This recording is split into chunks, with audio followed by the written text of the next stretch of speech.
Hello everyone, আমি অনির্বাণ। আমাদের channel আপনাদের সকলকে স্বাগত। আজকে এই ভিডিওতে কথা বলবো দিওয়ার ছবিটির ভিনটেজ রিভিউ নিয়ে। তো চলুন ভিডিওটি শুরু করা যাক।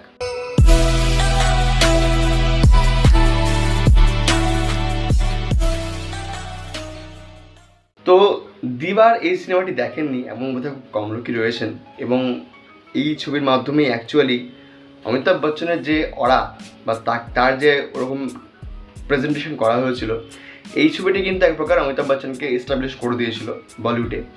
তো আমি ছবিটা আবার রিওয়াজ করলাম অনেকদিন পর, এবং আমি সেই খুব ছোটোবেলা একবার দেখেছিলাম। তখন আমার একটাই ডায়লগ মনে ছিল, মেরে পাস মা হ্যাঁ। তো আবার আমি সিনেমাটা দেখলাম। কেমন লাগলো এই সিনেমাটা একটু বলবো। দেখুন, প্রথমত এই ছবিটা কমপ্লিটলি একটা ক্রাইম থ্রিলার নয়। মানে আজকের দিনে যদি আমি বা আপনি বা অন্য কোনো যদি বড় পরিচালক ভাবি, না আমরা তো বড় পরিচালক নই, বাট আমি যদি ভাবি যে দিবার বানাবো, নতুন করে রিমেক করবো বা কিছু, তো আমরা কীরকম বানাবো যে এই দুই ভাই যখন জেনে যাবে যে একজন পুলিশে জয়েন করেছে, একজন ক্রিমিনাল ওয়ার্ল্ড মানে স্মাগলিংয়ের ওয়ার্ল্ডে রয়েছে, তখন এদের মধ্যে যে ওই যে চোর পুলিশ খেলাটা, এটা আমি হয়তো আমরা বেশি তুলে ধরবো, কারণ ওটার মজা দেবে। বাট তখনকার সময় দেখুন, তখনকার সময় এই যে দুই ভাইয়ের মধ্যে যে দ্বন্দ্ব চলছে, যে আমার ভাই পুলিশ, আমি তাকে কী করে মারার জন্য অর্ডার দিতে পারি, বা আমার ভাই স্মাগলার বা চোর বা ক্রিমিনাল, আমি তারপর কী করে গুলি চালাবো, এই যে দ্বন্দ্বটা যেরকম ড্রামাটিক্যালি প্রেজেন্ট করা হয়েছে, দেখতে কিন্তু খুব ভালো লাগে।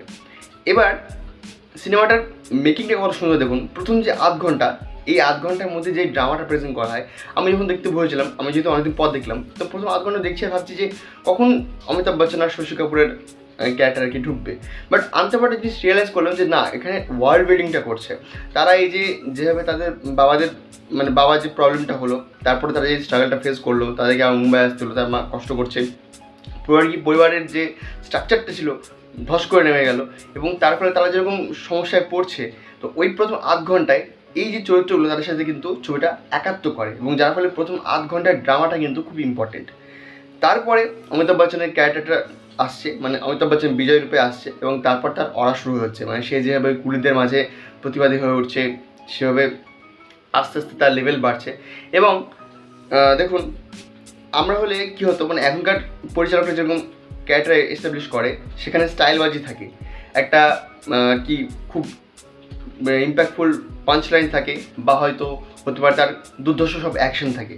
বাট তখনকার সময় দেখুন, অমিতাভ বচ্চনকে জাস্ট ফার্স্টে এমনভাবে দেখানো হয় যে সে কিন্তু বেশ গম্ভীর একজন ক্যারেক্টার। সে মন্দির যায় না, বাট তার হাতে যে ওই কুলিদের ব্যাচটা থাকে, ওটা 786 নম্বর, সেটা যাক আলাদা বিষয়, বলিউডের সময় ছিলই গ্লোরিফাই করা বিষয়টা, আমি বলছি না অতটা সেদিকে। তো এই যে অমিতাভ বচ্চনের ক্যারেক্টারটা, সেও কিন্তু ওখানে অ্যাকশন করছে, সেও কিন্তু হালকা পাতলা ডায়লগ দিচ্ছে যে তুম লোগ মুঝে ঢুঁढ रहे हो, मैं तुम्हारे यहाँ पे इंतजार कर रहा हूँ। এই ডায়লগগুলো খুব সামান্য মনে হবে, বাট তার ইম্প্যাক্টটা ভীষণ বেশি। তাই এই ক্যারেক্টারটাকে যেভাবে সিম্পলি প্রেজেন্ট করা হয়েছে খুব সিম্পলিভাবে, বাট হার্ট কিন্তু খুব আমাদের করে, কারণ ক্যারেক্টারটার অরাটাই ওরকম। এবং সেই জন্য কিন্তু ওই দিওয়ারের মতো ক্যারেক্টার কিন্তু বারবার আমরা অনেক জায়গায় দেখতে পাই। ওই ধরনের যেরকম নিউ নোয়ার গ্যাংস্টার ফিল্ম হয়, ওখানে কিন্তু আমরা এই ধরনের ক্যারেক্টার কিন্তু দেখতে পাই, যাদের খুব সিম্পলিভাবে প্রেজেন্ট করা হয়, বাট তাদের অরাটা কিন্তু খুব হার্ড হয়। তো এতে গেল অমিতাভ বচ্চনের কথা। শশী কাপুর এখানে তার মতো খুব ভালো কাজ করেছেন। সিনেমার প্রথম 1-1.5 ঘন্টা তিনি ছ্যাবলামে একটু মারছিলেন, বা যখন তিনি পুলিশে জয়েন করলেন, পুলিশে জয়েন করার পর যখন জানতে পারলেন যে তার ভাই আর কি ক্রিমিনাল, তখন কিন্তু তার ক্যারেক্টারটা পুরো পাল্টে গেল। তখন সে কিন্তু আর ছ্যাবলামে মারছে না, সে কিন্তু সম্পূর্ণ নিজের মতো ডিউটি কমপ্লিট করছে। এখানে মায়ের যে ক্যারেক্টার, তিনি সম্ভবত নিরুপায়, তিনি খুব ভালো কাজ করেছেন। তার ওই রকম ক্যারেক্টারই তাকে দেখতে বেশ ভালো লাগে।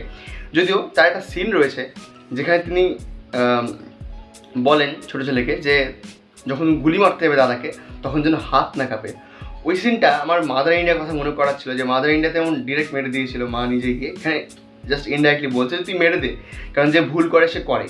তো দেখুন, গোটা ছবিতে এই যে 3 জন ক্যারেক্টার, মা এবং 2 ছেলে, তাদের মধ্যে যে একটা দ্বন্দ্ব চলছে, মানসিক দ্বন্দ্ব, সেটাকে যেভাবে প্রেজেন্ট করা হয়েছে ড্রামাটিক্যালি, দেখতে কিন্তু খুব মজা লাগে। এখানে গানগুলোও খুব ভালো। এবং যদি আমার অমিতাভ বচ্চন আর পারভিন ববির যে প্রেমের সাইডটা ছিল, খুব একটা ভালো লাগেনি। তো বাট হ্যাঁ, শশী কাপুরের যে প্রেমটা ছিল, ওটা কিন্তু দেখতে বেশ মজা লাগছিল। তো প্রথম দিকে একটু হালকা কমেডিও ছিল। তো এই ছবিটা অনেক বড় ছবি, এবং তখনকার দিনে কিন্তু এই ছবিটার ভীষণ ইম্প্যাক্ট ছিল, আজও আছে। আজও যদি কোনো একটা লোককে দিওয়ার, মানে কোনো একটা মানুষকে যদি দিওয়ার দেখতে পছন্দ হয়, সে কিন্তু বেশ এনজয় করবে সিনেমাটা। আমিও এনজয় করেছি সিনেমাটা।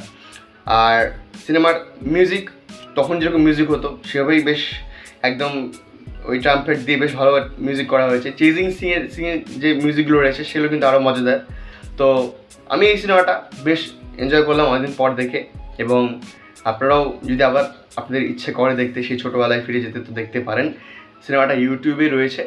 এবং এই ছিল আজকের ভিডিওটি ভালো লাগলে লাইক করুন, কমেন্ট করুন, শেয়ার করুন। আমাদের চ্যানেলটি অবশ্যই সাবস্ক্রাইব করুন। ধন্যবাদ।